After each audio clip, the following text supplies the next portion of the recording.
Assalamualaikum warahmatullahi taala wabarakatuh. Salam pertemuan, salam pencerahan untuk teman-teman semua. Apa khabar? Doa saya agar anda sentiasa bahagia. Apa khabar Saudara Mustafa Ilyas? Saudara Mizi Aziz. Mizi tak balik kampung ke Mizi? Balik kampung, lama takkan tak hidup kampung. Saudara Ma'ajun Kuat Selasa, Waalaikumsalam. Puan Zainah Latif, Saudara Mustafa Ilyas, Waalaikumsalam. Saudara Abdul Syarif, Thomas Tan, Muhammad Naim. Jangan lupa saudara like and share dan subscribe supaya mudah. Sebab saya hari Sabtu dengan Ahad selalunya saya ada live jam 4.30 petang. Tak ada, itu bukan politik. Saudara Ismail bin Yahya, Saudara Shah Ibrahim, Saudara Ibrahim Cik Muda, Saudara Muhammad Fuad, Saudara Izzuddin Zudin dan Saudara Fazil Hussein. Waalaikumsalam. Sebabnya pada hari Sabtu, Ahad memang saya reserve jam 4.30 petang kita labun secangkir kopi. Itu kita mewawarkan produk. Kalau saya nak tahu, insyaAllah besok saya akan ke Gombak. Begitulah keadaan saya berusaha untuk membantu anak-anak muda, warga kita berniaga secara e-commerce dan sebagainya. Baiklah saudara, untuk seperti biasa saya minta maaf yang mana yang tak sempat saya santuni satu persatu ya. Saudara Khairi Badrin, apa khabar untuk sidang kampung? Teman tidak dapat menyantuni satu persatu dan akan saya santuni usai pencerahan ini kerana waktu sentiasa menghambat kita. Banyak isu-isu yang perlu kita bicarakan saudara ya. Hari ini saudara, hari Sabtu 30 Oktober 2021 yang merupakan hari yang ke-590 negara kita ini dicengah oleh virus corona ya. Saudara Muhammad Safian, Saudara Pat Pelengkeng, Aris Abdul Taib. Laporan yang saya terima daripada Kementerian Kesihatan hari ini ada sedikit susut. Sebab semalam 6,060, hari ini 5,854. Tapi jumlah keseluruhan kematian yang dijangkiti oleh virus corona sudah menjangkau 2,466,663. Satu angka yang begitu tinggi yang harus kita insaf bahawa bumi kita ini dijengah oleh virus corona, saudara. Dan sehingga semalam masih lagi 94 kematian dan untuk hari ini saya tak dapat. Bagaimanapun laporan daripada negeri saya nampak Selangor ada peningkatan lagi. Semalam dia naik, hari ini naik lagi, hari ini 1,401 warga Selangor yang dijangkiti oleh virus corona, menjadikan jumlah terkumpul sudah 713,552 warga Selangor yang dicengah oleh virus corona. Begitu juga di Sarawak juga ada peningkatan saudara. Hari ini di Sarawak 646, jumlah keseluruhan sudah 240,430 warga Sarawak. Ni Sarawak nak adakan pilihan raya macam mana ni? Tinggi juga 646 saudara. Bagaimanapun kita berusahalah untuk berdoa dan agar dapat dikurangkan jumlah jangkitan ini. Di Johor 435, di Sabah juga nampak gayanya ada peningkatan. Hari ini di Sabah 650. Jumlah keseluruhan di Johor dengan di Sabah lebih kurang sama, iaitu 217,774 di Johor dan 217,502 di Sabah saudara. Di wilayah Persekutuan juga ada peningkatan. Hari ini 309, di Kedah 345, Pulau Pinang 270, di Kelantan 450. Alhamdulillah. Berusaha kita mengekangnya supaya tidaklah sampai ribuan lagi ya. Agak melegakan di Kelantan, di Perak 231. Yop, alhamdulillah yop. Berusaha kita jaga penjarakan sosial, jaga kebersihan diri. Di Negeri Sembilan 213, di Pahang 350, di Terengganu 266. Alhamdulillah. Begitu juga di Melaka susut. Dan nak dekat pilihan raya ni susut sedikit, iaitu 223. Di Labuan susut. Semalam 11, hari ini 1 saja jangkitannya. Di wilayah Persekutuan 29, di Perlis 35 saja. Semalam 40 maksudnya. Jadi itulah laporan yang saya dapat setakat hari ini saudara, untuk negeri-negeri, dan jumlah keseluruhannya untuk hari ini adalah ini untuk 30 Oktober adalah 220,458 warga kita untuk bulan ini saja yang dijangkiti oleh virus corona. Berusaha kita jaga kebersihan diri ya. Saudara Yusuf Hashim, apa khabar saudara? Baik, saudara, usai memberi pencerahan sedikit saja tentang apa yang kita dapatan saya daripada Kementerian Kesihatan, kita masuk e-commerce kejap. Pendek saja saudara, minta izin. Saudara, kalau ada produk, sila hubungi Azhar. Saya tunggu, menanti kalau ada produk untuk saya wawarkan.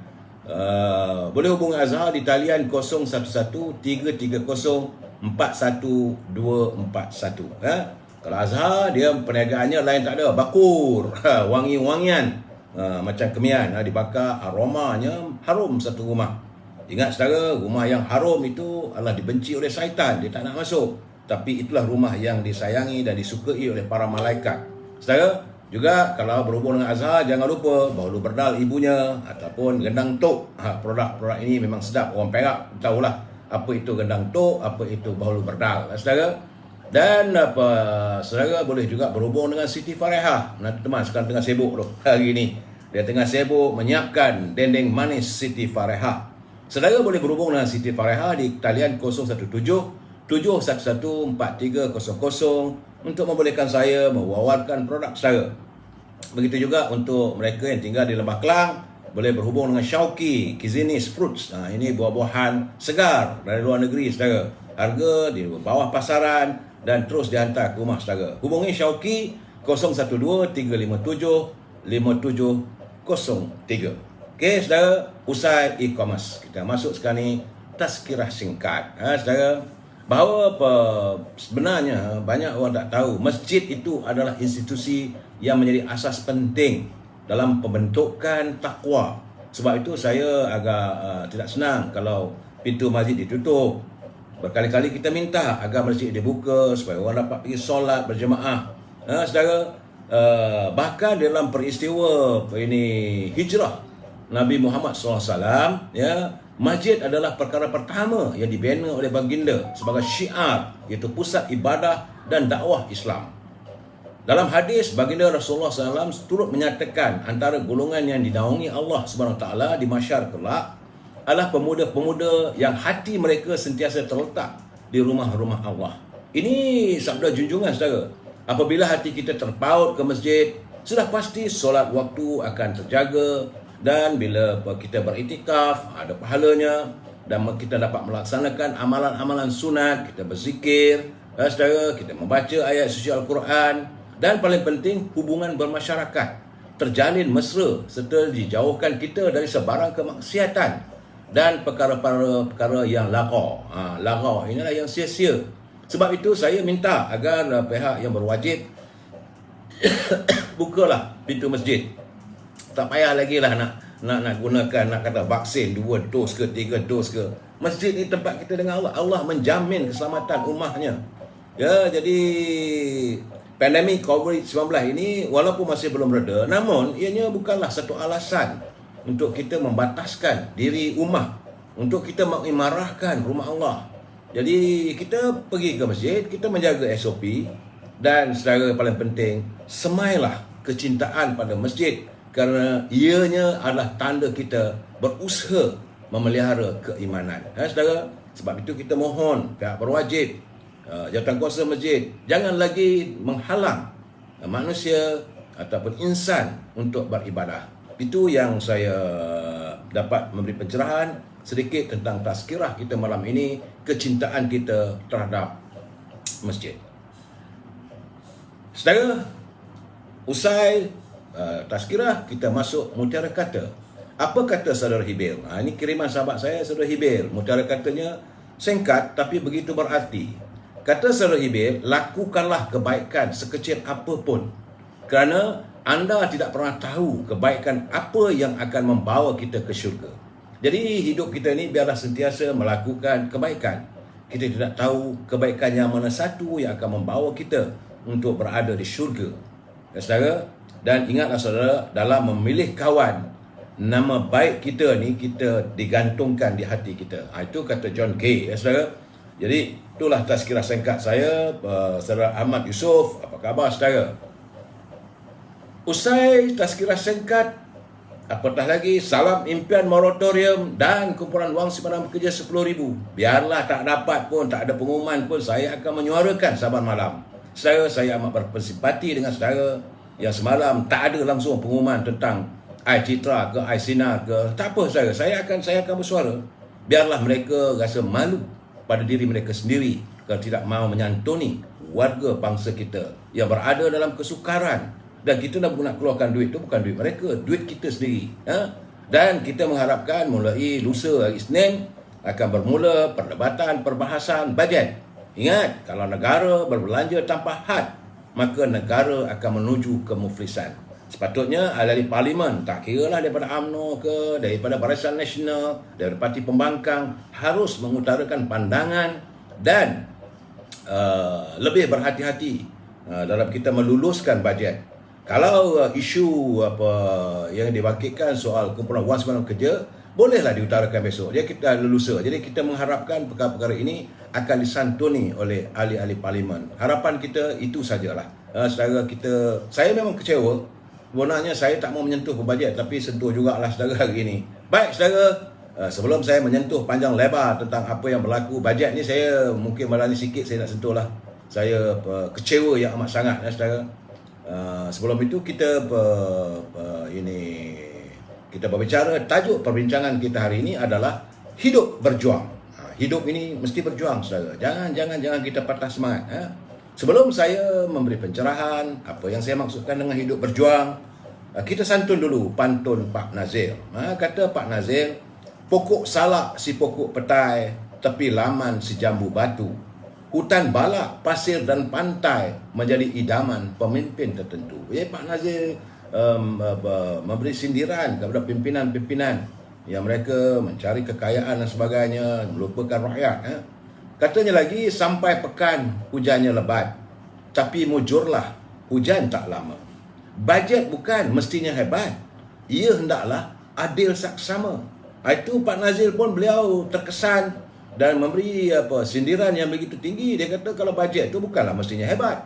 Kita tak mau dengar pun bajet 500 bilion dan sebagainya, tapi biarlah saksama. Sebagaimana saya katakan semalam, bahawa bajet ini bajet untuk orang kota, bukan untuk anak desa, bukan untuk warga kita yang di pedalaman. Saudara, itulah santunan Pak Nazir. Terima kasih Pak Nazir. Tinggi culipannya, tinggi sindirannya. Jadi saya harap agar pimpinan dapat memerhatikannya. Okey saudara, sebelum pencerahan lagi, kita masuk gedung ilmu. Gedung ilmu ini daripada buku Pemimpin Melayu yang diharapkan. Pimpinan kita terdahulu mahu mengharapkan bahawa pemimpin Melayu masa ini dan masa akan datang, pertama-tama pemimpin dambaan warga bangsa kita sejak daripada masa silam dan hari ini, kita mengharapkan mereka memiliki sifat taat dan takwa kepada Allah, taat kepada janji dan sumpah, taat memegang petua amanah, taat memegang suruh dan tegah. Pemimpin mesti memelihara. Mereka mesti taat kepada takwa kepada Allah, janji dan sumpah, memegang petua dan amanah. Kemudian pimpinan terdahulu juga amat mengharapkan generasi Melayu yang mendatang, hari ini dan akan datang, mestilah taat kepada putusan musyawarah. Maksudnya keputusan sesuatu yang telah kita tetapkan dalam permuafakatan, permusyawaratan, itu mestilah pemimpin itu taat kepada keputusannya. Taat memelihara tuah dan maruah. Pemimpin wajib memelihara maruah bangsanya. Taat membela negeri dan rakyatnya. Pemimpin mesti membela negeri, negara dan rakyatnya. Kerana sebagai pemimpin, bila setiap langkah lakunya berpegang kepada pepatah pepetitih bangsa. Jadi tentulah mulia duduknya bila duduk muafakat menjunjung adat. Pemimpin itu mesti duduk bermuafakat dan menjunjung adat. Ini budaya bangsa kita, bermusyawarah, bermuafakat, duduk bersama, berlapang dada. Jadi bila kita bermusyawarah, kita ketepikan soal kepentingan diri. Duduk berkawan, bertegang rasa. Jadi kita duduk, jadi setiap rasa, apa yang kau rasai, kita santuni. Duduk di rumah, bela membela. Duduk di kampung, rasa merasa. Duduk di negeri, pada patutnya. Duduk di majlis, bermanis muka. Itulah sifat pemimpin yang kita harapkan, saudara, agar pimpinan-pimpinan, sama ada anda yang nak jadi pemimpin masa akan datang, ingatlah, inilah yang diharapkan oleh pemimpin terdahulu terhadap pemimpin bangsa Melayu untuk hari ini dan akan datang. Kita sambung lagi malam esok impian kita. Baik, saudara, sebelum saya memberi pencerahan seperti biasa, saya harus memberi peringatan bahawa mereka yang menyunting semula live saya dan masuk ke dalam channel YouTube, maka itu adalah tanggungjawab anda di atas setiap suntingan yang anda lakukan. Saya tidak bertanggungjawab. Pihak saya juga tidak akan bertanggungjawab langsung ke atas komen-komen yang diberikan oleh pembaca. Ini saya terpaksa mengikut arahan ataupun nasihat peguam saya. Kerana nanti problem saya kalau saudara tulis macam-macam, saya yang ada masalah. Jadi sila pastikan anda berfikir panjang terlebih dahulu sebelum membuat komen anda di sini. Di pihak saya juga tidak mampu untuk memantau ke semua kiriman ataupun komen kepada saya. Segala komen adalah hak dan tanggungjawab anda. Ingat, ini adalah pencerahan politik yang apa yang berlaku, apa yang dilaporkan, saya kumpul dan saya cuba digest ataupun saya cuba hayati dan saya cuba memberi pencerahan mengikut kemampuan dan pemikiran saya berdasarkan masa silam. Dan kena ingat saudara, ini halaman orang UMNO. Jadi kalau anda daripada parti yang lain tu, tidak masalah, you are most welcome. Anda dialu-alukan untuk hadir mendengar pandangan saya ini. Tetapi saya kena ingat, untuk saya ditarik ke dalam parti lain, minta maaf. Jadi saudara janganlah kecil hati, janganlah kecewa, dengar supaya kita dapat mencipta satu politik yang matang. Hari ini pun saya melihat banyak live yang disiarkan, mereka mengundang dari kepelbagaian parti. Dan saya nampak ini satu kematangan. Dulu tak ada. Dulu kalau DAP saja, kalau keadilan saja, kalau UMNO saja, kalau PAS saja. Hari ini sudah pun boleh menyantuni bersama. Inilah kematangan dalam politik era baru. Politik itu bersifatnya dinamika. Ingat saudara, prinsip kita bila kita berbicara, kita bertukar-tukar pandangan, kita mesti bersetuju untuk tidak bersetuju. We must agree to disagree. Dan paling penting sekali saudara, kita adalah warga cinta damai yang menyantuni setiap warga dengan penuh keharmonian. Kita menyantuni warga yang harmonis. Baik saudara, hari ini adalah hari yang ke-86. Tinggal 14 hari lagi. Yang Amat Berhormat Datuk Seri Ismail Sabri berada di Anjung Kuasa di Seri Perdana.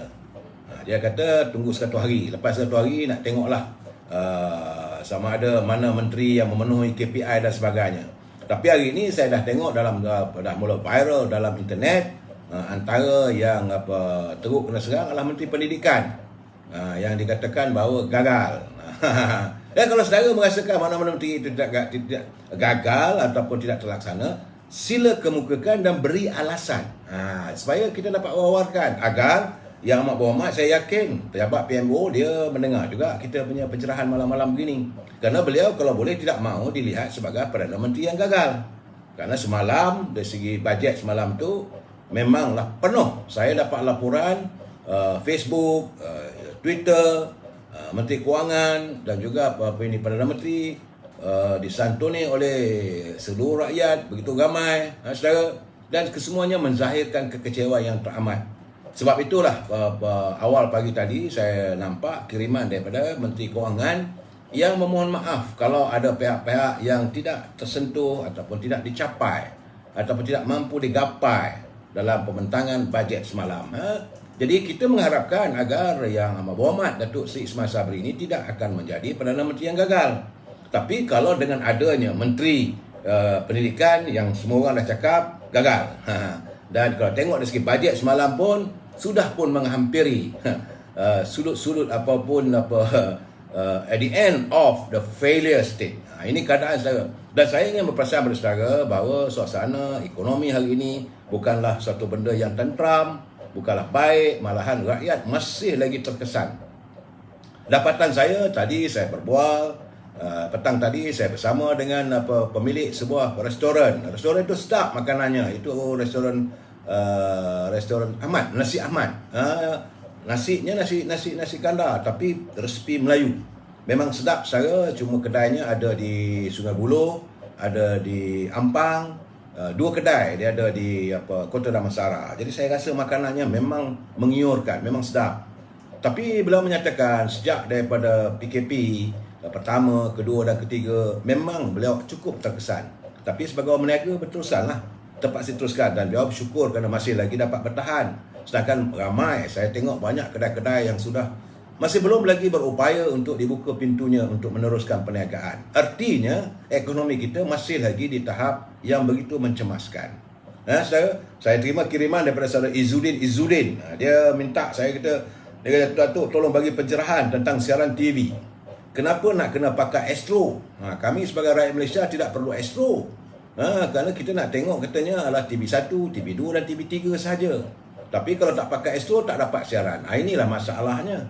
Sebab Astro ini wujud waktu zaman Dr. Mahathir dulu, dia bagi satu right, satu keistimewaan kepada syarikat Astro. Kabarnya milik Ananda Krishnan, tak silap saya. Saya tak tahulah. Tapi siapa yang tidak subscribe ataupun melanggani Astro, maka sukarlah jadinya. Kerana pemancar tak tahulah saya bagaimana cara mereka, sepatutnya tak begitu. Saya ingat lagi zaman saya dulu, kalau nak tengok TV apa semua, kita cuma bayar RM12 setahun. Lesen TV itu saja. Tapi sekarang Astro jangan main-main saja, tiap-tiap bulan bayarannya tinggi. Dan Astro juga dia mempunyai talian macam-macam lah. Tapi kalau nak buka TV1, TV2, TV3 juga melalui via Astro. Tapi kalau servisnya okey, kita tak marah juga. Kalau hujan, minta maaf. Gambar jadi kelabu, kadang-kadang off, langsung tak ada. Jadi saudara Izzuddin memang itu keadaannya. Dan saya harap agar Menteri Komunikasi dapat memikirkan bagaimana caranya. Dan kalau tak silap saya, kabarnya Astro membayar kepada setiap piring yang ada di rumah mereka, kepada TV station TV1, TV2, TV3 ada bayaran yang dia bayar. Tinggi jugalah, saudara. Jadi mungkin kerana itu. Cuma bagi saya, kenapa perlu rakyat dikutip ataupun dikenakan bayaran yang agak tinggi? Sepatutnya dulu cuma RM12 setahun. Zaman dulu setahun RM12, itu pun kalau nampak kereta penerangan lari datang, kelang kabut. Keluarga yang ada TV ataupun radio, menyimpan radionya letak bawah almari. Sebab kalau tidak bayar lesen kena denda. Itu dululah saudara, zaman saya kecil-kecil dahulu. Tapi bukanlah zaman Jepun saudara ya. Kalau zaman Jepun, kalau anda ditangkap memiliki radio, hukumannya minta maaf lah, perung kepala. Itu zaman Jepun. Dan lepas itu kita beralih zaman kemerdekaan, kena bayar RM12. Tetapi selepas begitu lama kita mencapai kemerdekaan, negara sudah masuk dalam alaf milenia, tiba-tiba terpaksa melangani Astro yang tinggi. Jadi kita haraplah agar pihak kerajaan mengkaji semula. Ini masalah ini saudara, saya rasa bukan masalah rakyat, ini masalah kerajaan. Pimpinan, kita pemimpin silih berganti. Dia bukan lagi zaman Dr. Mahathir. Kalau mungkin dapat Perdana Menteri yang dua dulu sebelum Tan Sri Muhyiddin, mungkin juga tak dapat nak dipindah. Sebab lesen Astro ini diberikan era beliau sebagai Perdana Menteri. Tapi saya rasa Datuk Seri Ismail Sabri bolehlah memikirkan. Tan Sri Anwar Musa pun harus memikirkan apakah tidak ada ruang supaya charge Astro ni sama ada ditiadakan ataupun dikurangkan. Jadi dalam keadaan ekonomi yang begitu terkesan, sepatutnya saya tak silap saya rasanya masa zaman PKP dulu katanya tak bayar. Tapi sekarang tak tahulah. Saya tak dapat nak memberi penjelasan sebab terus terang saya katakan bahawa saya cuma menonton TV ni sesekali saja, nak dengar warta berita saja. Lain daripada itu malah nak tengok dia punya program-programnya. Kadang-kadang ya usia saya sebegini ya. Itu saudara Harun, terima kasih. Saudara Nur Azman Ramli, saudara Rozani, Instagram, Syuhami. Saudara jangan lupa like, share and subscribe. Itu yang saya minta daripada saudara. Dan juga saya sekali lagi saya ingin mewawarkan pada jam 4.30 petang hari Sabtu dan hari Ahad, saya buat live, saya berbicara dengan anda. Waktu itu anda boleh cakap apa saja tetapi bukan isu politik. Boleh cerita soal cinta, boleh cerita soal sajak, boleh cerita soal makanan, soal produk. Tapi saya lebih menggalakkan kalau boleh anda yang terlibat dalam bidang perniagaan untuk diwawarkan produk anda. Waktu itu untuk kita saling bertukar-tukar fikiran. Saya cuma mampu untuk mempromosikan saja. Itulah yang terdaya saya lakukan. Tidak lebih daripada itu saudara ya. Baik. Hari ini saya juga menerima satu kiriman daripada Kampung Gajah di Perak Tengah. Bagaimana kesan daripada aktiviti perlombongan dipercayai lombong bijih dan pasir di Kampung Gajah Perak dalam kawasan Perak Tengah. katanya bermula sejak 2 bulan lalu. Kampungnya lah di Kampung Air Kuning. Kesan daripada itu dikuatiri menjejaskan pendapatan sekitar 80 orang keluarga nelayan darat. Nelayan darat ni maksudnya ikan-ikan air tawar.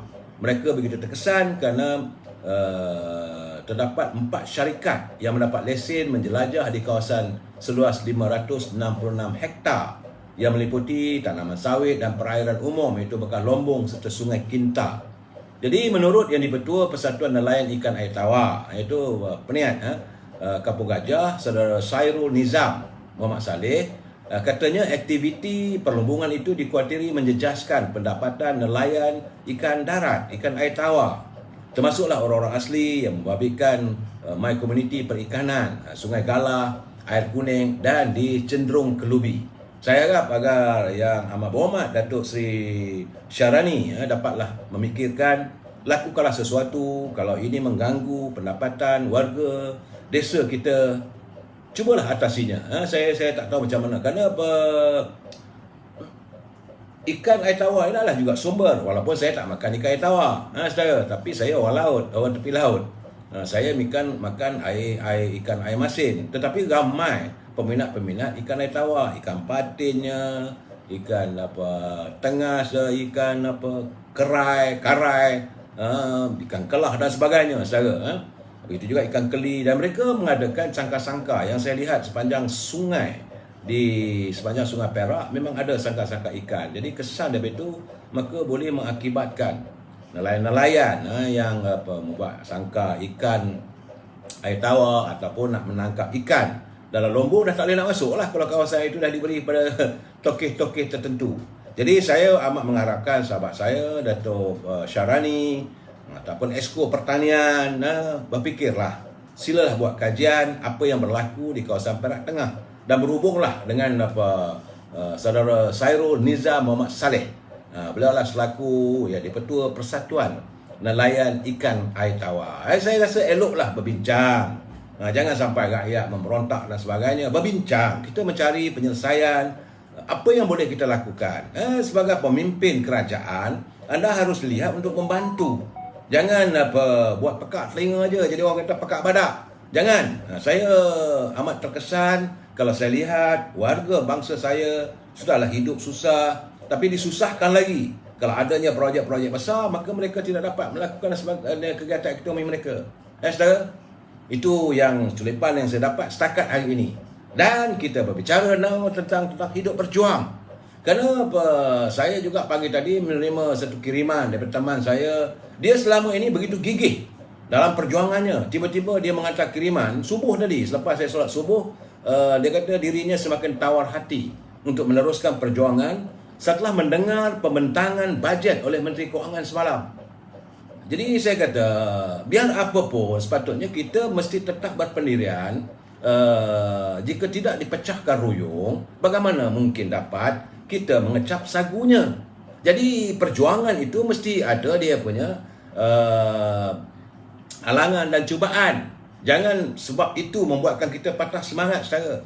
Sebab kita selalu mengelaungkan dalam perjuangan, sekali kaki melangkah, tidak mungkin kita berpaling lagi. Berpatah sayap, bertongkatkan paruh, namun kudaki juga.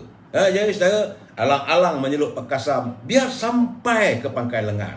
Jadi semangat jiwa perjuangan warga bangsa kita ini mesti ada dalam diri kita. Jangan mudah, sahabat. Saya tak mau sebut nama lah. Tak baik sebab nampak gayanya dia, kirimannya dia dah mula patah semangat. Kerana hidup berjuang ini seharusnya tidak ada titik noktah, saudara. There is no full stop dalam perjuangan, in the survival of life. Saudara, selagi kita masih bernapas, tidak mungkin kekecewaan itu ataupun kehampaan itu yang harus menjadi teman kepada kita. Kerana itulah yang akan melemahkan kita untuk melangsaikan setiap impian. Bukan impian diri kita, tapi impian bangsa.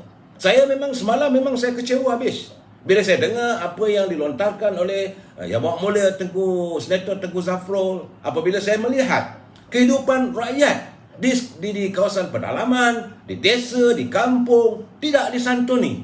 Saya lihat bajet itu hanya beredar di persekitaran warga kota. Kerana peruntukan yang disediakan, peruntukan itu bukan kecil, besar. sampai 300 bilion lebih wang negara yang akan digunakan. Tetapi hanya untuk menyantuni sektor korporat. Ialah yang boleh Tengku Zafar datang daripada toko korporat. Dia adalah bank. Dia bukan fikir untung. Tapi beliau sepatutnya sebagai Menteri Kewangan perlu menghayati dan merasai denyut nadi rakyat.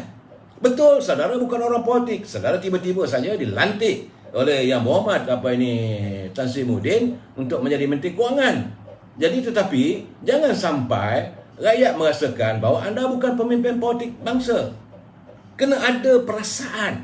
Pemimpin mesti ada rasa terhadap setiap kesukaran yang dihadapi oleh rakyat. Jadi saya amat mengharapkanlah, saudara. Memang saya memang semalam memang orang kata tidur pun macam tak lena lah, saudara, memikirkan sampainya hati pimpinan membuat bajet yang sebegitu. Bajet ini penting sebab inilah arah arus yang guideline ataupun unjuran-unjuran kewangan yang boleh digunakan oleh kerajaan dalam sektor ekonomi khususnya. Jadi kalau masalah subsidi baja tak disentuh, masalah subsidi racun tak disentuh, masalah nelayan tidak disentuh, tentulah tidak ada peruntukan.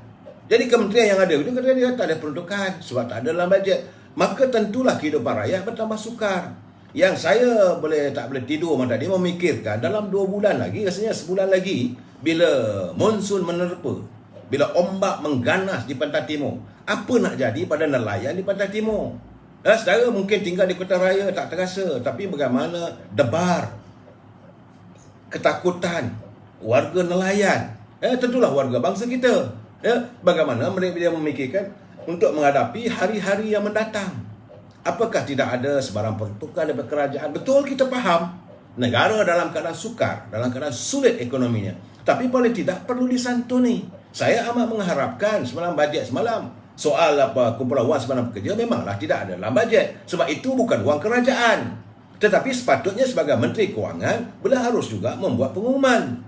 Begitu juga dengan permintaan kita agar moratorium ini, pengumuman daripada Menteri Kewangan itu penting supaya pihak bank akan mengikut unjuran yang bagaimana. Takkan betul kekal 3 bulan, tinggal 2 bulan lagi. Lepas itu macam mana rakyat nak hidup? Apakah beliau yakin bahawa ekonomi kita boleh recover ataupun boleh kita meneruskan kegiatan ekonomi yang lebih baik? Dan tuntutan kita wang simpanan daripada kumpulan wang simpanan pekerja bukan semua orang. Mereka yang mempunyai simpanan lebih, yang minta cuma 10%, dia 10,000. Apalah salahnya untuk dipikirkan? Ini bukan wang kerajaan. Memang sepatutnya Menteri Kewangan tak adalah perlu menyentuh. Saya faham. Tetapi sebagai Menteri Kewangan yang menguasai kumpulan wang simpanan pekerja, beliau juga perlu menyantuni. Kena bagi tahu bahawa rakyat yang mana yang nak minta moratorium dan pengeluaran kumpulan wang simpanan pekerja, saya telah pun berunding dengan Ketua Eksekutif kumpulan wang simpanan pekerja, apa yang nak boleh. Sebab rakyat tunggu-tunggu akhirnya kehampaan dan lebih menghampakan tentang anak muda. Akhirnya saya terima banyak macam ini keadaannya, kami boykotlah pilihan raya, tak maulah mengundi sebagainya. Saya kata, apakah ini matlamat kerajaan yang meminggirkan kehidupan anak muda? Betul, mengikut Yang Berhormat Datuk Seri Ismail Sabri, bahawa pengundi-pengundi muda boleh mula mengundi bulan Disember nanti. Bukan di pilihan raya kecil, pilihan negeri Melaka. Betul, tetapi saudara jangan izinkan ada dendam di hati mereka apabila kehidupan mereka tidak disantuni. Terima kasih atas usaha untuk memberi bantuan, untuk meneruskan bantuan. Kena ingat bahawa rakyat sekarang cukup terkesan. Bukan main-main punya terkesan, saudara. Saya nak cakap terus teranglah bahawa jumlah penduduk negara kita ni 32 juta. Tidak kurang daripada 5-6 juta yang hilang punca pencarian. Sebab itu nak minta pengeluaran kumpulan wang simpanan pekerja one off agar mereka dapat memulakan kehidupan. Bukan nak duit itu untuk berpesta ataupun orang kata joli kata. Tak. Untuk kehidupan yang sukar. Anak-anak nak sekolah dah ni. Bagaimana kehidupan mereka? Jadi pemimpin harus memikir, harus merasai denyut nadi rakyat. Anda jangan ingat bahawa anda berada di anjung kuasa, anda dapat puluhan ribu sebulan. Tapi jangan lupa bahawa apa yang anda peroleh itu adalah datang daripada puncanya daripada wang rakyat. Pendapatan kerajaan datang daripada sistem percukaian yang dibayar oleh rakyat. Jadi anda yang berada di atas kena ada jiwa, ada perasaan. Jadi saya tahu ya, sebab itu kepada teman saya seperjuangan saya tadi, saya mujuk dia sekadar janganlah begitu. Cuma saya sekadar termampu mengatakan bahawa kekecewaan, kehampaan adalah teman akrab untuk membawa kita ke jendela putus asa. Malah ia juga kadang-kadang kekecewaan, kehampaan ini merupakan jampi serapah yang sering berlegar di ubun-ubun kehidupan perjuangan kita. Setara. Jadi getir kehidupan hanyalah sekadar igauan dalam mimpi. Memang kita dalam suka hidup ni yang selalunya saya rasa sifatnya sementara. Jadi jangan kerana itu kita terus tak nak berjuang lagi dah. Apa nak jadi pun jadilah. Give up. Kalau ini seronoklah mereka. Mereka yang berada di anjung kuasa, kalau rakyat buat tak tahu aja seronoklah. Mereka melampiaskan apa saja kehendak mereka. Pimpinan memang itu, kadang-kadang saya merasakan pemimpin kalau rakyat buat tak tahu aja, berbahagia rela lah mereka. Jadi sepatutnya ini dijadikan tekad kepada kita. Kita harus berjuang. Kita harus meneruskan. Jangan berdiam. Saya tidak minta supaya kita mewujudkan suasana yang tidak tentram. Jangan sekali-kali kita mewujudkan bagaimana seperti yang berlaku di Indonesia ataupun berlaku di Thailand dan sebagainya. Bukan, itu bukan budaya kita. Budaya kita mengutarakan pandangan dan hasrat kita. Mereka tak dengar kita suara lagi. Banyak channel, saudara boleh berhubung dengan media. Banyak media perdana. Kalau saya masuk dalam luar saya, memang saya belasah lah, apa lagi. Jadi kepada teman saya yang masih dalam perjuangan ini, saya ingin menegaskan bahawa dalam perjuangan pasti ada rasa kecewa dan kehampaan. Yang hadirnya adalah bagai ombak-ombak kecil di gigi pantai. Namun sebagai seorang pendayung, sebagai seorang nakoda, bila kita berkayuh, kita tidak akan patah balik. Layar dikembangkan, maka kita akan menerjah sebesar mana pun gelombang yang datang. Itu adalah jiwa Melayu. Jangan salah. Dan paling penting, kita juga sewajarnya, kita harus yakin bahawa kepedihan hari ini saya nak pesan pada teman-teman yang masih berjuang. Memang kadang-kadang susah. Bagi mereka macam nak pergi Melaka tu dalam Phuket adalah RM100 atau RM50. Susah. Betul, dalam susah. Sebab parti UMNO bukan parti kerajaan. Susah, bukan macam dulu dah boleh dapat peruntukan dan sebagainya. Dalam kesusahan ini, ingatlah saudara, kepedihan yang kita alami hari ini adalah sesuatu momen indah untuk dikenang di masa akan datang.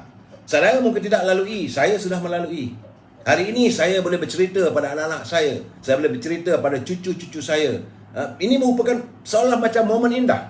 Bila saya katakan, Aki dulu pergi sekolah, kayu basikal, 24 batu, 24 kilometer. Dengan panas terik, dengan hujan, jalan pula waktu itu bukan jalan tak, jalan dalam kebun getah. Tapi itu adalah momen indah untuk dikenang. Hari ini, kesukaran yang saya alami adalah momen indah untuk saya kenang di masa akan datang. Cuma saya katakan kepada Menteri Kewangan, mestilah ada jiwa sikit. Tapi inilah masalah dia saudara sebenarnya. Ini yang saya nyatakan saban malam dulu, sebelum pembentukan kerajaan. Kerana saudara kena ingat, Menteri Kewangan tidak datang daripada parti UMNO. Beliau bukan ahli parlimen UMNO. Malahan beliau hanya berjawatan sebagai senator saja, yang dilantik waktu era Kerajaan Perikatan Nasional. Ketika itu Perdana Menteri adalah Tan Sri Muhyiddin Yassin. Jadi beliau bukan Menteri UMNO. Sebab itu saya yakin beliau tidak merasai sebagaimana pemimpin UMNO. Cuma yang saya kecewa, Yang Amat Berhormat Datuk Seri Ismail Sabri sebagai Perdana Menteri. Takkan dia tak nampak? Masakan dia boleh terlepas pandang? Dan sepatutnya benda ini dibentangkan, beliau kena dengar. Dan semalam saya dah kata bahawa 2 minggu dulu dia mengatakan beliau adalah anak petani yang tahu keperitan rakyat, yang tahu masalah pekebun-kebun kecil. Tapi kalau ini pun tidak disantuni, jadi itu masalah. Saudara, saya melihat bahawa selama ni kita UMNO berakar umbi di desa-desa, di perkampungan, dari desa bawa ke kota. Tetapi kalau ini tidak disantuni, kerana akar umbi UMNO tegapnya berada di kawasan kampung-kampung, di desa. Bukan saya nak memperlekehkan UMNO, tidak. Itulah sebenarnya kekuatan UMNO. Tapi kalau menteri tidak menyantuni warga di desa ini, apakah mereka tidak mahu menyantuni akar umbi UMNO? Apakah ada agenda? Yang ini membuatkan saya kadang-kadang terfikir, ini mulalah kita memikir bukan. Jadi saya harap Yang Berhormat Datuk Seri Ismail Sabri mesti peka kepada keadaan begini. Saya mengharapkan supaya dalam perbincangan, kalau bolehlah dikaji semula. Bajet ini bukan keseluruhan, bukan diterima lagi saudara. Mungkin orang tak tahu apa yang dibentangkan oleh Yang Berhormat Mulia Tengku Zafrul semalam itu bukanlah muktamad. Sebab semalam dia bentangkan sokongan seorang menteri. Belum lagi perbincangan, belum lagi akan dibuka gelanggang. Hari Isnin nanti gelanggang Parlimen akan dibuka. Betul Saudara Ahmad Saiful Bakhtiar, tapi PM UMNO betul, saya setuju dengan saudara. Saya sepatutnya mulai hari Isnin saya mendesak agar ahli-ahli Parlimen UMNO mesti bangun menyatakan pendirian UMNO. Dan boleh tanya pada Yang Berhormat Perdana Menteri, bagaimana Yang Berhormat saudara datang daripada UMNO boleh melupakan akar umbi UMNO kerana tidak ada peruntukan untuk warga desa, peruntukan untuk petani, peruntukan untuk nelayan, peruntukan dengan penarik beca, penarik teksi, anak-anak muda yang sekarang ni bergelut di tengah kota raya menjadi pengantar makanan dan sebagainya. Pekerjaan dah tak ada. Betul, dalam perancangan Yang Amat Berhormat Menteri Kewangan ada disebut mungkin ada 50,000. Itu hanya sekadar satu impian. Realiti belum tahu lagi faktanya bagaimana. Jadi jangan biarkan perbahasan bajet ini hanya untuk Datuk Seri Anwar Ibrahim saja sebagai Ketua Pembangkang. Kita masih ada lagi juara-juara kita. Datuk Seri Najib sepatutnya mesti mengutarakan. Dan apabila semua ini diutarakan, maka menjadi tanggungjawab Menteri Kewangan respon. Kalau dia tak mau setuju, besar kemungkinan bajet ini akan ditolak. Kalau ini ditolak, satu malapetaka pada negara. Jadi, bila kita nak buat bajet ini, mesti ada penambahbaikan. Saya harap saja dalam kehampaan kita masih ada lagi harapan. Harapan saya tertumpu kepada ahli-ahli Parlimen yang mewakili UMNO. Anda ahli Parlimen yang diundi oleh warga dari desa, dari kampung, dari kawasan pinggiran kota. Anda bukan mewakili Kota Raya Kuala Lumpur. Anda bukan ahli Parlimen dari Bukit Bintang. Anda bukan ahli Parlimen daripada Ipoh. Bukan ahli Parlimen daripada Pulau Pinang. Bukan ahli Parlimen daripada Johor Bahru. Ahli-ahli Parlimen UMNO datangnya daripada kawasan-kawasan desa. Daripada Kelantan, daripada Terengganu, daripada Kedah, daripada Perak, di kawasan-kawasan yang sifatnya adalah sifat rural, luar bandar. Kawasan Felda. Berapa ramai ahli Parlimen yang mewakili daripada masyarakat Felda. Anda mesti bercakap. Jika tidak, nanti saya mintalah agar Yang Berhormat Datuk Seri Zahid Hamidi yang kini sedang berada di Jerman, sedang menjalani rawatan, balik nanti kalau pilihan raya, kita mintalah supaya mereka di semua ni tak payahlah. Cukuplah rakyat dikecewakan, dihampakan oleh tindakan mereka yang lebih mementingkan diri. Saya melihat kalau mereka tidak berani untuk menyanggah bentuk bajet yang dibentangkan oleh Menteri Kewangan, maka anda adalah antara pemimpin yang lebih meletakkan kepentingan diri. Sebab itu saya kata pada Datuk Ismail Sabri, cukuplah untuk kita melantik ahli-ahli Parlimen ini menjadi pengurusi JLC dan sebagainya. Dan jadi pengurusi JLC tertakluk pada Menteri Kewangan. Jadi jangan ahli Parlimen UMNO tidak boleh menjadi ahli Parlimen yang ataupun yang yes sir. Cukup. Perjuangan untuk rakyat itu mesti diutamakan. Kita tidak mahu adanya ahli Parlimen yang apa saja Menteri Kewangan buat, yes. Tak boleh. Anak muda mesti disantuni. Warga di pedalaman mesti disantuni. Warga Felda mesti disantuni. Petani mesti disantuni. Peladang mesti disantuni. Tak ambil kira apa bangsa pun. Bukan hanya Melayu saja. Ada juga nelayan daripada keturunan bukan Melayu. Ada juga peladang bukan Melayu. Ada juga petani bukan Melayu. Jadi kita menyantuni rakyat as a whole yang tinggal di kawasan pedalaman, di desa. Saya lebih terkesan bila masalah betul sebut tentang Sabah, Sarawak. Tapi sejauh mana Sabah dan Sarawak ini disantuni mereka yang tinggal di kawasan pedalaman. Berapa malam dulu, sebulan, 2 bulan, 3 bulan dulu saya dah bercakap, kita kalau boleh tak mahu lagi melihat adanya tong-tong biru. Mereka hidup mengharapkan hujan dari langit. Itulah sumber air mereka. Nak harap daripada air daripada sungai, kalau di Sarawak tu dengan keruhnya, buayanya pun ada apa semua. Jadi ini bukan kehendak kita. Dah 60 tahun kita mencapai kemerdekaan. Enough lah, cukup-cukup lah. Janganlah dilenjankan rakyat itu. Sebab itu saudara, saya melihat krisis politik di Sabah sudah mula menjelma. Saya dah bagi tahu. Dalam keadaan sekarang ni, bila hari ini Datuk Muhammadin Ketapi daripada Warisan sudah pun mengisytiharkan dirinya keluar daripada Warisan dan menjadi penyokong pada Gabungan Rakyat Sabah. Bebas, tapi menyokong Gabungan Rakyat Sabah. Apakah ada sesuatu? Sebab itulah keadaan sekarang ni saya merasakan tentu ada satu gerakan yang di Sabah ini berhati-hati. Selepas saja Melaka, kabarnya dan ini juga membuatkan saya merasakan ada kemungkinan bila lepas seorang-seorang daripada Parti Warisan keluar. Jadi untuk menarik Warisan itu join UMNO tak boleh. Sebab presidennya bukan ada apa-apa UMNO friendly ataupun Barisan Nasional friendly. Jadi besar kemungkinan, saya merasakan besar kemungkinan ahli daripada Warisan ini seorang akan memasuki JRS dan menyertai UMNO, kembali kepada perjuangan UMNO, dan waktu itu saya rasa krisis politik di Sabah akan wujud balik. Dan waktu itu tak ajiji dalam keadaan yang gusar lah. Waktu sekarang ini besar kemungkinan pesta kata-kata akan mula menjelma di Sabah selepas pilihan raya Melaka. Itu yang dapatan saya. Saya bertanya juga dengan teman-teman saya di Sabah. Mereka mengatakan bahawa jangan lihat Sabah itu nampak tenang. Betul, kerana ni ketua menterinya lah Datuk Ajiji. Tapi ketenangan itu bukan sesuatu yang pasti. Dalam tenang ada gelora yang sukar untuk diramal. Sesuatu akan berlaku di Sabah. Saya melihat lepas saja ini Datuk Yusof keluar, sekarang ni Datuk Muhammadin Ketapi. Beliau bukan hanya keluar daripada mengisytiharkan dirinya sebagai calon bebas daripada Dewan Negeri, malahan sebagai ahli parlimen. Hati-hati. Saya kalau boleh kita tak maulah berlaku ledakan yang bukan-bukan.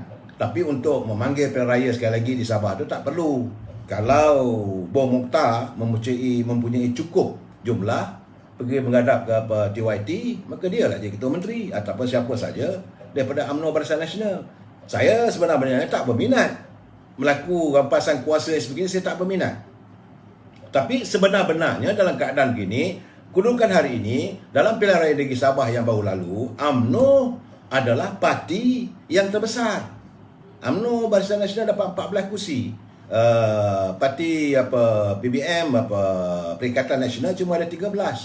Tapi kalau Datuk Yusof masuk dengan UMNO, kalau Muhammadin Ketapi masuk UMNO, dah jadi 16. Saya rasa cuma tinggal lagi dalam 5-6 orang lagi adalah majoritinya. Waktu itu kemungkinan itu berlaku.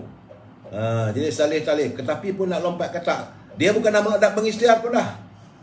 Tetapi sudah pun mengisytiharkan dirinya sebagai calon bebas. Cuma belum menyatakan dia akan masuk mana parti. Belum. Ini Sabah memang biasa.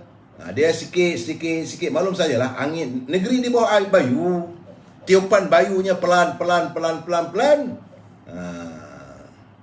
Saudara Rock Zaini 95 hari saya ayat-ayat begitu saya tak nak melafazkan, saudara tak seronok. Tapi jadi Coca-Cola aja bantuan sama pilih PPM dari UMNO, kuasa tak ada, semua abah kau kontrol. Ini saya katakan kepada Datuk Ismail Sabri. Ya, Muhammad Datuk Ismail Sabri, kataannya begini, akhirnya rakyat melihat persepsinya.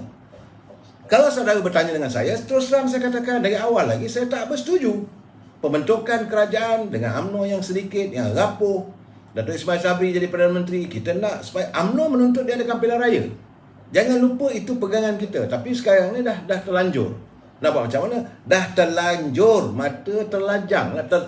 Terlagang lah. Sesuatu yang terlagang. Dah dibuat macam tika. Kita amparkan tika tu. Duduklah dulu. Cuma janganlah berlunjur dulu sebelum duduk. Yang terentak buntut ni panas. Nanti sakit pinggang. Saya melihat bahawa ada kemungkinan. Surah Ahmad Fauzi masuk PKR takut. Bajet poket sendiri Ismail Alis. Saya melihat bajet yang dikemukakan, saya tak tahu Saya khawatir saya sebab ada 93 bilion itu defisit. Nak cari mana? Mana nak cari? Dan malahan bajet ini banyak menyantuni warga kota. Jadi kena ingat, warga kota kita di Kuala Lumpur ni memanglah ramai tapi tidak mewakili semua. Okey saudara, itu bab bajet.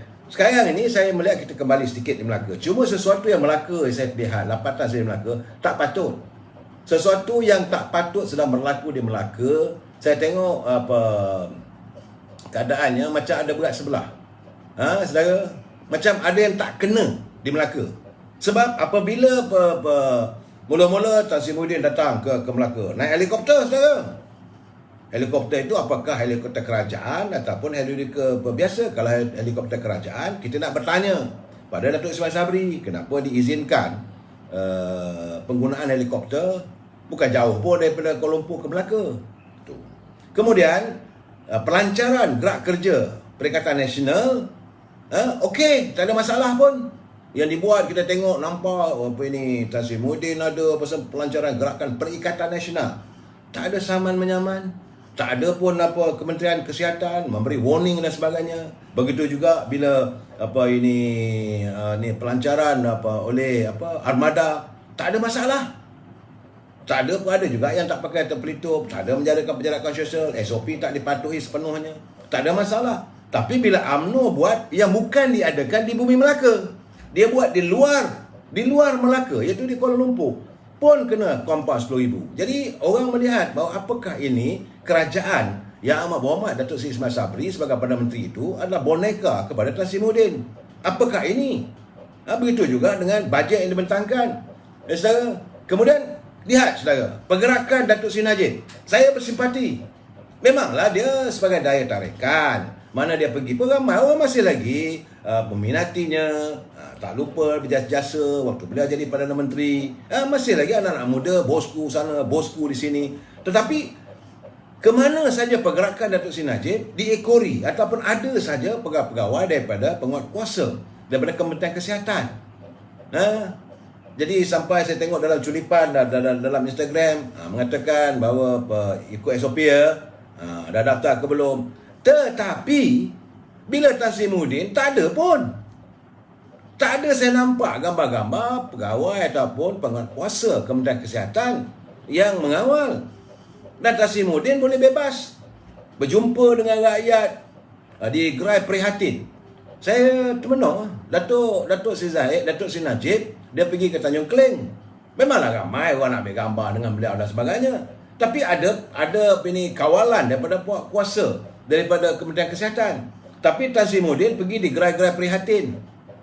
Jadi saya melihat keadaan ini ada ketimpangan. Macam ada berat sebelah. Kalau daripada UMNO Barisan Nasional tak boleh. Daripada Perikatan Nasional boleh tutup mata sebelah. Dan yang lebih meranjatkan saya, viral dalam internet. Gambar Ketua Armada bersama juga dengan Tan Sri Muhyiddin nampak gaya macam pertukaran wang. Apakah sudah mula berlaku pembelian undi? Masa panjang lagi. Tapi saya kata kalau waktu yang begini sekarang ni, dia nak beli, bagilah duit, tak ada masalah, ambil. Sebab jauh lagi masanya. Mungkin dia orang kaya raya, tak apalah. UMNO, wangnya masih lagi ada yang ditahan dan sebagainya. Parti PN ini mereka masih lagi ada yang jadi kerajaan, jadi menteri. Tan Sri Muhyiddin bekas Perdana Menteri. Mungkin ada saki-baki wang. Okey, belanjalah. Rakyat di Melaka dia bagi ambil. Tapi undi lambat lagi. Tapi bagi saya, apakah tidak ada pemantauan? Ini perlu ada pemantauan yang sedang berlaku di Melaka, saudara. Jadi saya tengok Ketua Armada memang jagon. Dah boleh seolah melabur duit. Dan paling memeranjatkan saya apabila kenyataan yang berhormat Tuan Ibrahim Tuan Man sebagai Timbalan Presiden PAS, UMNO menyatakan bahawa kita tak ada masalah kalau PAS nak bertanding, gunakan bendera PAS, kita boleh duduk berunding mana kawasan dan sebagainya. Okey. Tiba-tiba dia kata, kita dah ada berunding antara UMNO, PAS dan PBM. Saya terkejut. Siapa bagi blank check pada pemimpin tu untuk berunding dengan PBM? UMNO dah jelas bahawa UMNO tidak akan bekerjasama dengan PBM. Itu kalash. Full stop. Tak payah nak cerita. Jadi saya kata, takkanlah pemimpin PAS ni kuat apa kata sembang aja. Sebab waktu beliau merasmikan persidangan pemuda PAS di Port Dickson, ini gambarannya. Dan saya melihat, saya nampak kali ini yang lebih tersusun, yang lebih begini adalah saudara harus berhati-hati dengan Pakatan Harapan. Mereka telah pun selesai dalam pembagian kerusi. Saudara, bahawa pembagian kerusi Pakatan Harapan Negeri Melaka dah selesai. Parti Keadilan dia dapat kerusi di Dun Air Molek, dapat di Kelebang, dapat di Paya Rumput, Sungai Udang, Lendu, Tanjung Bidara, Rembia, Macap Jaya, Rim, Sungai Rambai dan Asahan. Dan Parti Amanah itulah dikenal pasti Teluk Mas, Bukit Katil, Durian Tunggal, Tabuh Naning, Air Limau, Kuala Linggi, Serkam, Merlimau, Pantai Kundu. Dan di AP 1, 2, 3, 4, 5, 6, 7, 8 kursi. Jadi bagaimana dengan kita UMNO Barisan Nasional? Saya ingat sudahlah, kalau PAS dah tak gitu, tak kita nak sentuh buat apa lagi. Kita dah kata bahawa kalau PAS tak, okey, jawablah. Tapi jawapan ni kadang-kadang buruk sebab kita pula bertanding atas tiket gunakan lambang PAS. Tak betul. Saya rasa jawapan itu sudah ada seperti memperkecilkan UMNO. Saya kata sudahlah. Cukup-cukuplah UMNO. Jadi hari ini pula ada kenyataan. Yang Ahmad Berhormat Perdana Menteri, dia kata bahawa Majlis Tinggi telah pun memberi mandat kepada beliau untuk menyelesaikan masalah supaya tidak berlaku pertembungan. Saya kata cukup-cukuplah. Di Kedah, di Sabah dulu pun dah kena macam itu juga. Takkan di Melaka kena lagi. Bahawa itu ada bidala mengatakan, Tok Mat pun ada sebagai timbalan Presiden yang diamanahkan oleh Presiden. Cukuplah kita nak masuk dalam lubang yang ada bahaya, yang ada ular. Takkan nak jatuh lagi dalam lubang yang sama. Sudah full stop.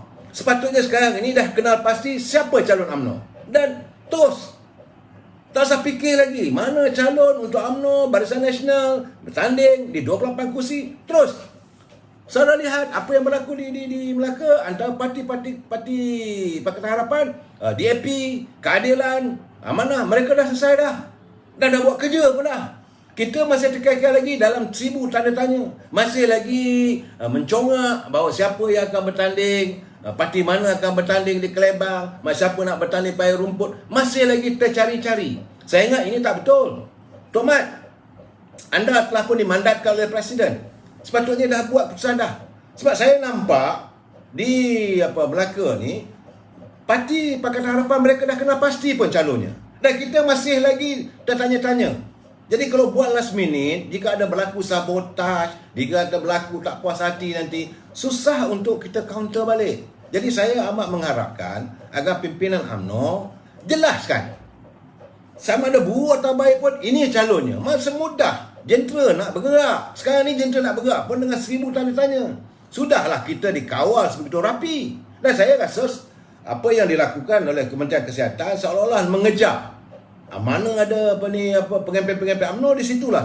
Datuk Seri Najib datang aja penuh, ada datang. Tapi kita tengok di gerai-gerai yang Tan Sri Muhyiddin ada dengan jagoan semua tak ada pula kita nampak. Jadi ini keadaannya saudara, saya rasa adalah Datuk Yang Mohd Datuk Seri Ismail Sabri kena tegur. You are the Prime Minister, you naik Presiden UMNO. Ini kena bercakap terus terang, kena berani.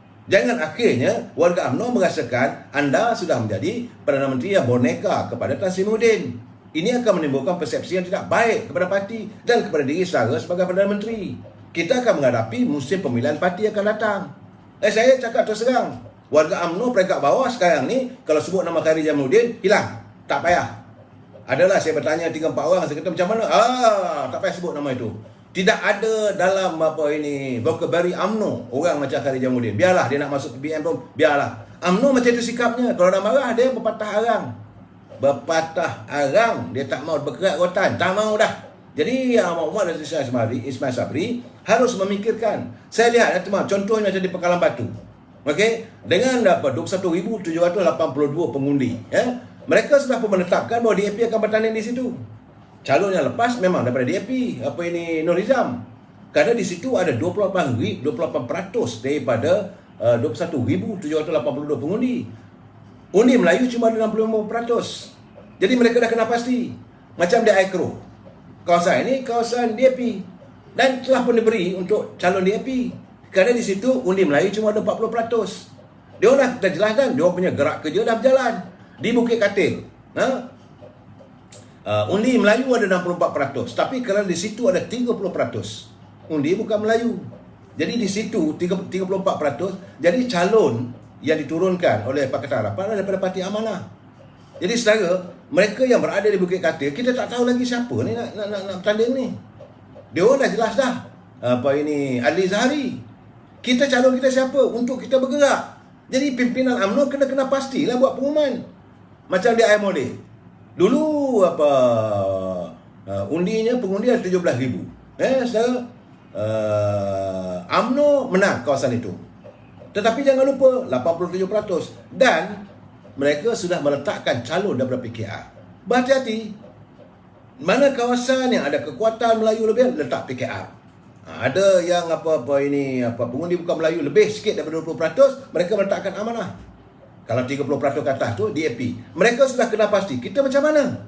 Jadi saya mengharapkan Datuk Rauf, Yang Amat Berhormat, Datuk Mak Hassan, saya rasa sekarang ni dah lebih tinggi, selesaikan segera. Dan tak boleh lengah lagi. Kita berapa hari je lagi. Kena pasti, jangan last minute. Sesuatu kita buat last minute, maka tentulah kesannya lebih buruk pada parti kita. Jadi malam besok saya akan ulas tentang kedudukan kursi-kursinya. Kita jumpa lagi malam besok. Wabillahi taufiq wal hidayah. Assalamualaikum warahmatullahi wabarakatuh. Dan jangan lupa 4:30 petang besok saya masih lagi bersiaran dalam Labun Secangkir Kopi. Kali ini saya akan berada di Gombak. Sekian, terima kasih. Selamat malam, selamat berjumpa minggu.